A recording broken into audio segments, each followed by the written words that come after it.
استاذ امين نظمي معايا. ايوه يا فندم، ايوه. الله الواحد موجود بذاته، ناطق بكلمته، حي بروحه. يا لو فندم انت سمحت حضرتك انا بتشرح انا كلام الانبا رافائيل انا رد بنزل. عليه. طب اللي بقول لك عليه اسمعه وخلاص، مش عاجبك اه ما يعني هو كل تسمع. واحد يقول بمزاجه واذا لا كان مش عاجبك. بمزاجه، ما ما هو حدش حضرتك قال بتقول كده، بمزاجه. الانبا رافائيل بقول لك بيرد على الكلام ده. بص حضرتك، انت سمعت الانبا رفائيل؟ عمر ما الانبا رفائيل هيقول عكس اللي انا بقوله، لا يا ولا انا فندم، عمري هقول قال عكس كان في كلام بيتقال في الكنيسة نرجو نصححه بهدوء.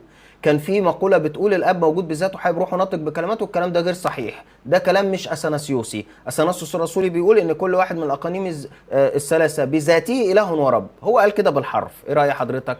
طيب حضرتك الاب ليه عمل الاقنوم، يعني خاصيه ذاتيه او صفه ذاتيه. انا الذات الواحده سعادتك، انا عندي عقل ناطق ونطق عاقل، انا موجود بذاتي، انا ناطق بكلماتي، انا حي بروح البشريه. مم. ده انا الماكيت ايوه يا الصغنن في فندم، ما الانبا صناعه. رفائيل رد على الكلام ده وقال ان الكلام ده سيبك بيهدم. من الانبا الانبا بشوي رفائيل بالحرف قال ان ده والانبا بيهدم امين. الثالوث يا فندم. يا حبيبي يا حبيبي، حضرتك انت عاوز تعرف ولا اما انت ما عرفت هو ان انت الانبا بتقول كده رفائيل كلام صادق؟ مخالف لكلام الانبا بشوي، طب اصدقك ولا اصدق كلام الانبا بشوي كده؟ ما تصدقش حد خالص، وقول له يا رب يا يسوع المسيح اكشف عن ما هو عينيا يسوع قال انا انسان ووريني. اصلا. حبيبي انسان من وجهة نظرك، هو لا ده بحسب الاله النص، انا الكامل. مالي، هو النص هنا بيقول معلش، طب وانا انسان. معلش